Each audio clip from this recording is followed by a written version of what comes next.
கல்லூரி அதிபரும் எங்கள் கட்சியினுடைய தென்மராட்சி அமைப்பாளருமான எங்களுடைய அருந்தோபாலன் சார் அவர்களே, மதிப்புக்குரிய இந்த கிராமத்தைச் சேர்ந்த பதிவாளர் அவர்களே, ஒன்றியத்தின் தலைவர் அவர்களே, புலம்பெயர் நாட்டிலே இருந்து இந்த மண்ணிலே வருகை தந்திருக்கின்ற சகோதரன் அவர்களே, இந்த விழா அரங்கிலே கூடியிருக்கின்ற சகோதரர்களே, சகோதரிகளே, உங்கள் அனைவருக்கும் அன்பான வணக்கங்கள்.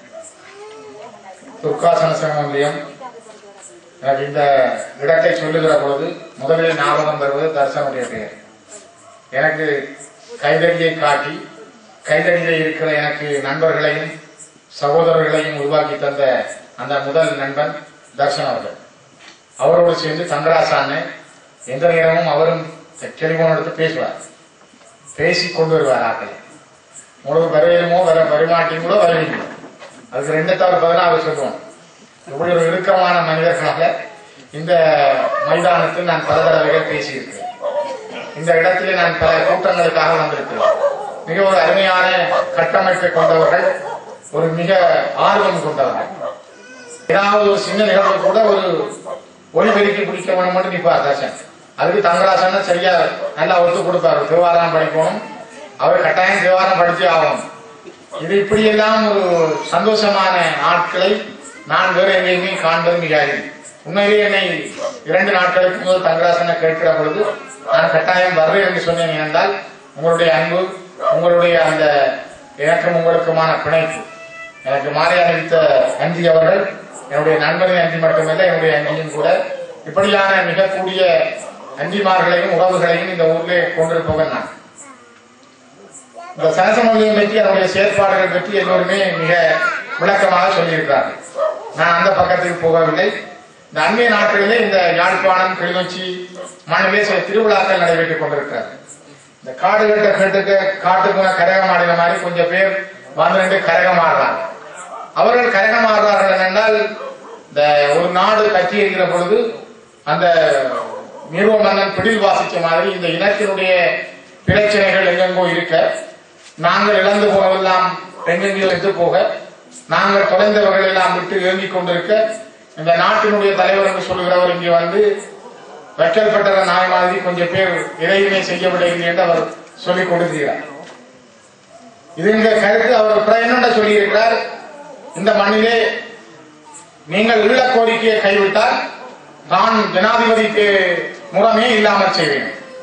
இது இந்த குண்டக்கமண்டக்க ஒரு நிகழ்ச்சி ஒன்று நடக்கும் இந்த டிவியில. நீங்க சாப்பிட்டீங்களோன்னு கேட்டால் நான் இப்பதான் ரோடு போட்டு வாரேன்னு சொல்றது, நீங்க ரோட்டாலே போனீங்கன்னா இல்ல நான் இப்ப வயல்ல இருந்து வாரேன்னு சொல்றது. இப்படி அந்த ஒரு கேள்வி கேட்டால் அதுக்கு இன்னொரு பதிலை சொல்றது. இது வந்து இந்த இலங்கையில் இருக்கிற சிங்கள ஆட்சியாளர்கள்ட்டையும் ஒரு கை வந்த கதை என்னென்றால், தமிழர்கள் ஏதாவது உரிமை பற்றி பேச போனால் அவர்கள் ஒரு கதையை அப்படியே திருப்பி விடுவார். அதுக்காக நாங்கள் அந்த கதைக்கு பிறகு வியாக்கியானம் சொல்லி அதை பற்றி நாங்கள் பேசிக் கொண்டிருக்கோம். எங்களோட கவனம் எல்லாம் வேற பக்கத்துல போயிடும். இப்ப நாங்கள் ஒரு ஆயுத போராட்டம் நடக்கிற பொழுது, நாங்கள் விடுதலைக்காக போராடுற பொழுது அதனை பயங்கரவாதம் என்று சொன்னார்கள். அதுக்கு பயங்கரவாதம் என்ற முத்திரை குத்தி உலகம் எல்லாம் ஆயுதங்களையும் பெற்று, உலகம் எல்லாம் அனுமதி பெற்று அந்த ஆதரவோடு அதை அவர்கள் மௌனிக்க செய்தார்கள். அதன் பிற்பாடு நான் ஆனந்த கங்கரி கேட்கிற மாதிரி, டாக்டர் சிவானந்தா கேட்கிற மாதிரி, ஏன் கிருஷ்ணா கேட்கிற மாதிரி நான் 13+ என்று சொன்னார்கள். இதையெல்லாம் சொல்லி போட்டு இப்ப உங்களுக்கு நாங்கள் ரோடு போட்டு தரோம், உங்களுக்கு நாங்கள் ரயில் கொண்டு வந்துட்டோம். அது இந்தியா தான் இந்த ரயில் பாதை போட்டு ரயில் கொடுத்தாரு. ஆனா இந்தியா பற்றி இதுவரை கொடுத்து வார்த்தையும் முதல்ல கரையும் நாங்கள் செய்தார உங்களுக்கு எனக்கு வேற கரை. அதை கூட கரைக்காமல் நாங்கள் நீங்கள் இட கோரிக்கை யாரு இப்ப இட கோரிக்கை இங்க கேட்டு கொண்டிருக்கிறாங்க. எங்களோட பிரச்சனை என்ன, எங்களுக்கு உள்ள சிக்கல் என்ன என்பதை சரியா புரிந்து கொள்ளாமல் இந்த மக்களை வேற திசைகள் அவர்களை திருப்புவதற்கு இந்த நாட்டின் அதியுத்தமர் அவர் இப்ப தனக்கு போர்க்கூட்டத்தில் தன்னுடைய கடத்துக்கு கிட்ட கயிறு நெருங்கிட்டு இருந்த அந்த பயத்துல, அந்த கங்கையில குளிச்சாலும் தானும் கருப்பு தான், அவருக்கு நடக்க போக நடக்கத்தான் போகும், அவர் என்ன செய்தாலும் நடக்கிறதுதான். அவர் அந்த பயத்துல அவர் இந்த மக்களை வேறொரு திசைக்கு கொண்டு செல்ல அவர் முயற்சிக்கிறார். இதுக்கு இந்த மண் வியாபாரி திக்கமடிசாரியா கொள்ளையடிக்கிறவர் இந்த மக்களை எல்லாம் சுரண்டி கோடி கோடியா தந்த குடும்ப சொத்துல போட்டிருக்கிற இந்த 3ஆம் ஆனா நக்கல சிவானந்தான். இந்த 3ஆம் ஆனா என்றால் முதுகெலும் இல்லாத அடிமை நக்கல சிவானந்தான் நான் சொல்லல, முக்கிய அமைச்சர் நக்கல சிவானந்தான். இவரும் அவரோட சேர்ந்து அவருக்கு காலடி கொண்டு கொஞ்சம் இடம் திரிவார். அவர்கிட்ட வேட்டியை பிடிப்பார், சாரியை பிடிப்பார், அவருக்கு தமிழ் படிப்பிப்பார். இவர்கள் இப்ப எங்களோட வீடுகள்ல எங்களுக்கு ஒரு புதிய பாடங்களை இவர்கள் கற்பிக்கிறார்கள். அவங்க 3ஆம் ஆனா இந்த காகம் இதுகளெல்லாம் எங்க தேசங்கள்ல இன்னைக்கு எங்களை வேற திசைகளில் திருப்பி கொண்டிருக்கிறாங்க. ஆகவே அன்பானவர்கள் நீங்க உண்ட புரிஞ்சு கொள்ளவன். இன்னைக்கு எத்தனை பல இடங்களில் பல இளைஞர்களிடம் இந்த வியர் கிண்ணிகளை கூட நாங்கள் பரவலா பார்க்கிறோம். என்னதுக்கு அந்த வியர் கிண்ண அண்மையில எனக்கு நேற்று ஒருவர் சொன்னார், மிக அவர் மது அருந்தவர், அவர் வியரை குடிச்சு பார்த்திருக்கார். அவர் சொன்னார், தம்பி இந்த வியர் கிண்ணில ஆண்மையை இல்லாமல் செய்வதற்கான மருந்துகளை கூடுதலாக கலந்திருக்கிறார்கள். தான் தன் அனுபவத்திலும் சொல்றான், தான் வைத்தியரோடு போய் பேசிய பொழுது அவர் தனக்கு அந்த கருத்தை சொன்னார். எங்களை இனத்தை அழிக்கிறதுக்கு எவ்வளவு வழிகளை அவர் மிக நுட்பமா கையாளுறாங்க.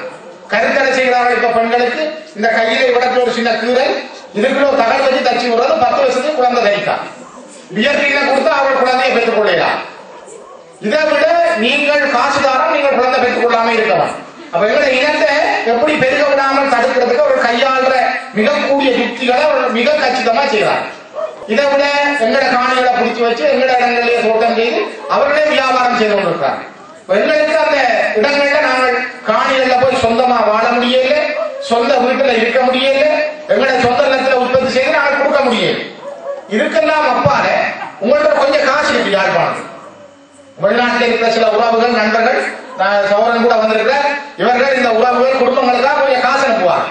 இந்த காசுல தான் நாங்கள் கொழும்புக்கு போகணும் தரணும். அப்ப எங்களுக்கு உங்களுக்கு எல்லாம் நாங்கள் 600 ரூபாயோட 3rd கிளாஸ்ல டிக்கெட் ட்ரெயின் இவ்வளவு நாங்கள் 1000 1200 ரூபாய் கட்டித்தான் நாங்கள் சில பஸ்ல போனாங்க. அதுவும் தேங்காய் அறிவார்கள் அல்லது கல் அறிவார்கள் என்ற பயத்துல இப்ப பஸ்ஸுக்கு தேங்காய் அறிவார் கல் அறிவியல் அப்படியெல்லாம் செய்து கொண்டு இப்ப உங்களுக்கு 500 ரூபாய் 600 ரூபாயோட 3rd கிளாஸ்ல நீங்க டிக்கெட் எடுத்துன்னு போகலாம். காரணம் என்னென்றால் ஒரு நிதி சுரண்டல். இங்க இருக்கிற பணத்தை ஏதோ ஒரு வகையில சுரண்டி கொள்வார். 83ஆம் ஆண்டுக்கு முதல் இலங்கை இந்த புயல் சேவை அதீத லாபத்தில் இயங்கினால் யாழ்ப்பாண மக்களுடைய போக்குவரத்தால் இயங்கினர். இவன் இவ்வளவு வேகமா இந்த பாதை போட்டு ரயில் கொண்டு வந்ததுக்கு காரணமே எங்களோட மக்கள்கிட்ட இருக்கிற காசு அவர்கள் சுரண்டி எடுக்கிறோம். எங்களுக்கு தொழில் இல்லை. இவன் எங்களை யோசிச்சு பாருங்க, எத்தனை தோட்டங்கள் இருக்கு, எத்தனை வயல் இருக்கு, எங்களால என்ன எடுக்க முடியுது, எங்களுக்கு என்ன வருமானம் இருக்கு. நாங்கள் யாரும் வெளியில உள்ளாங்க கையில தான் நம்புறோம். இல்லையா இருக்கிற படிகளையும் வெளியே அனுப்புறதுல மட்டும் அங்க கரிசனம் செலுத்துறோம். ஆகவே எங்களுடைய இந்த நிதி சுரண்டல் எங்களை இனத்தை தெளிவுக்கு கொண்டு வரப்போம். நாங்கள் பெருக விடாமல், எங்களுடைய பணத்தை கையில இருக்க விடாமல், எங்களுடைய நிலங்களை எங்கள்கிட்ட தர விடாமல், நாங்கள் கலாச்சார ரீதியாக அழிக்கப்பட்டுக் கொண்டிருக்க, கல்வியில நாங்கள் பின்னடைவுகளை தந்து கொண்டிருக்க எங்களுக்கு நாங்கள் இப்படியே ஒரு சக்சரல் ஜெனோசைட், ஒரு கட்டமைக்கப்பட்ட இன அழிப்பு மிக மிக மிக துல்லியமா அந்த கருணை அடிச்ச மாதிரி நடந்து கொண்டிருக்கு. ஆகவே எங்கள்கிட்ட இப்ப இருக்கிற ஒரே ஒரு போராட்டத்துக்கான ஆயுதம் இந்த வாக்கு ஒன்றுதான். இந்த வாக்கால தான் நாங்கள் உலகத்துக்கு செய்திகளை சொல்லலாம். 2009 எங்களுடைய விடுதலைக்கான போராட்டம் மௌனிக்கப்பட்ட பிற்பாடு நாங்கள் 2010 நடந்த பாராளுமன்ற தேர்தலும் சரி, 2011 உள்ளூராட்சி சபை தேர்தலும் சரி, பிறகு நாங்கள் 12ஆம் ஆண்டு கிழக்கு மாகாண சபை தேர்தலில், 13ஆம் ஆண்டு வடக்கு மாகாண சபை தேர்தல் எல்லாம் எங்களுடைய மக்கள் நீங்கள் பலமாக நாங்கள் கொடுத்த அந்த வாக்கு தான் எங்களுடைய மக்களுக்கு ஒரு உரிமை தேவை என்ற விஷயத்தை வெளியுலகத்தில் போனது. இதுல நீங்கள் யாருமே எங்களுக்கு வீட்டுக்காகவோ வீதிக்காகவோ வேலைகளுக்காகவோ நீங்கள் வாக்களிக்கிறோம். உண்மை நிலைமை அதுதான். ஆகவே எங்களிடம் இருக்கிற இந்த இன்றைய போராட்ட சக்தி, எங்களுக்கு இருக்கிற ஒரே ஒரு பலம் அந்த வாக்கு என்ற ஆயுதம்.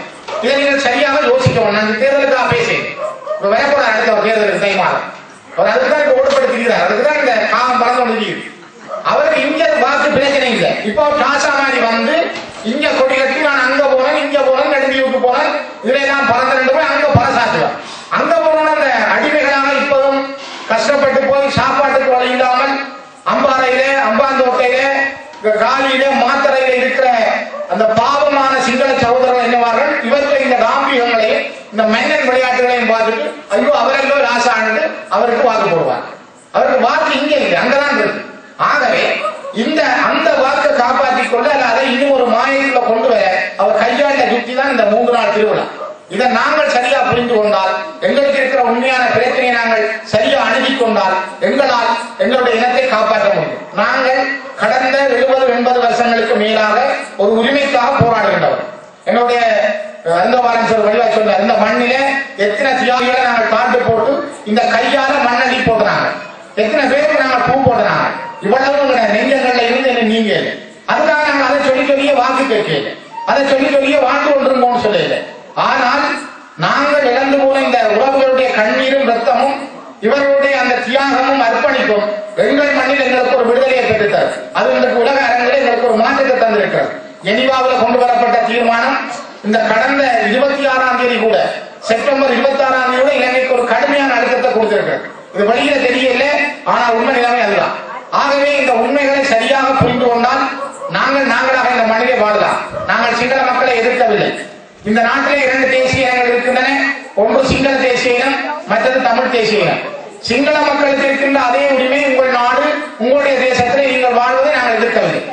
நாங்களும் ஒரு தேசிய இனமாக இந்த மண்ணிலே எங்களுடைய உரிமையோடு வாழ்கின்ற அந்த சந்தர்ப்பத்தை நீங்கள் எங்களை நிராகரிக்க கூடாது. நீங்கள் எங்களுக்கு வந்து படம் காட்ட வேண்டாம். நீங்கள் எங்களை இந்த நாட்டில் ஒரு அடிமைகளாக வைத்திருக்க, உங்களுக்கு பின்னால் தெரிகிற அடிமைகளை வைத்துக் கொண்டு அந்த அடிமைகளை போல, அந்த 3 ஆனா அடிமைகளை போல எங்களை நீங்கள் நினைக்க வேண்டாம் என்பதை நாங்கள் இந்த இடத்துல மிக தெளிவாக சொல்லுவோம். ஆகவே அன்புக்குரியவர்களே, நாங்கள் சொல்லுகின்ற விடயங்கள் என்பது ஒரு காலத்தின் தேவை. இப்பொழுதுதான் நாங்கள் விழிப்பாக இருக்க வேண்டும். இப்பொழுதுதான் நாங்கள் எல்லோரும் கவனம் செலுத்த வேண்டும். அவர் வருகிறார், தங்கம் தருகிறார் 25 பேர். ஆத்தரங்கம் நாங்கள் கொண்டே வைப்பதில் வச்சது கிட்டத்தட்ட 400 கிலோ தங்கத்தை நான் கொடுத்தனான் என்று சரத்பொன்சேகா சொன்னதுக்காக 25 பேருக்கு அவர் தங்கம் கொடுத்திருக்கிறார். அதை விட அவர் நாங்கள் கொண்டு போய் முள்ளிவாய்க்கால் கரையில விட்ட எத்தனையோ 1000 பேருந்துகளும் எங்களுடைய பாத ஊர்திகளும் துவிச்சக்கர வண்டிகளும் மோட்டார் சைக்கிள்களும் இதுவரை ஒன்று கூட வழங்கப்படவில்லை. எத்தனையோ உணவு இயந்திரங்கள் சிற்றூர்திகளுக்கு இதுவரை ஒரு மக்களுக்கும் ஒன்றுமே வழங்கப்படவில்லை. இந்த சொத்துக்கள் எல்லாம் கொண்டு போய் சிங்கள பகுதியெல்லாம் விட்டார்கள். எந்த வீட்டு கதவுகளை கூட கட்டி கொண்டே விட்டிருக்கிறார்கள். இந்த வரணியில இருந்து என்னுடைய மனைவிக்கு அவருடைய குடும்பத்தார் கொடுத்த ஒரு கருங்காரி அது மாதிரி என்னுடைய வீட்டில் இருந்தது வட்டக்கட்சி. அதை கூட கனவாக கொண்டு சென்று விட்ட இந்த சிங்களவர்கள் தான் எங்களுக்கு தங்கம் காட்டுகிறார். ஆகவே நான் ஒன்றை நீங்கள் புரிந்து கொள்ள வேண்டும். எங்களுடைய பாரம்பரியமான வரலாறுகள், எங்களுடைய மண்ணில் இருக்கிற வாழ்க்கை முறைகளை அழித்து எங்களை சிதைப்பது இவர்கள் கவனம் செலுத்துகிறார்கள். இந்த மாயைகளுக்கும் நாங்கள் ஈடுபடாமல் நீங்களாக இருக்கிறீர்கள். அது இந்த மண்ணிலே தமிழர்கள் தமிழர்களாக வாழ்வதற்கான உரிமை. அதில் நான் சாகலாம், நீ சாகலாம், நாங்கள் சாகக்கூடாது. என்னுடைய உரிமையை நாங்கள் பெறும் வரைக்கும், அடுத்த சந்ததி இருக்கும் வரைக்கும், இன்னொரு சந்ததி தோன்றும் வரைக்கும் நாங்கள் போராடியாக வேண்டும். அது எங்களுக்கு அந்த உரிமை கிடைக்க வேண்டும். நாங்கள் கேட்கிறோம், எங்களை நாங்களே ஆளுகின்ற வடக்கு கிழக்கு இணைந்த எங்களுடைய தாயக மண்ணிலே எங்களுடைய உரிமை, சுயநிர்ணய உரிமை அங்கீகரிக்கப்பட்டு எங்களுக்கான ஒரு சுதந்திரமான எங்களுடைய கௌரவம், எங்களுடைய வரலாறு சரியான முறையில் பேணப்படக்கூடிய வகையில் ஒரு தீர்வு கிடைக்க வேண்டும். அதுக்காக நாங்கள் தொடர்ந்து போராடுவோம். நீங்களும் நாங்களும் இணைந்து அதை சரியான முறையில் அணுகி செயற்படுவோம் என்று கூறி சந்தர்ப்பத்திற்கு நன்றி கூறி விடைபெறுகிறேன். நன்றி.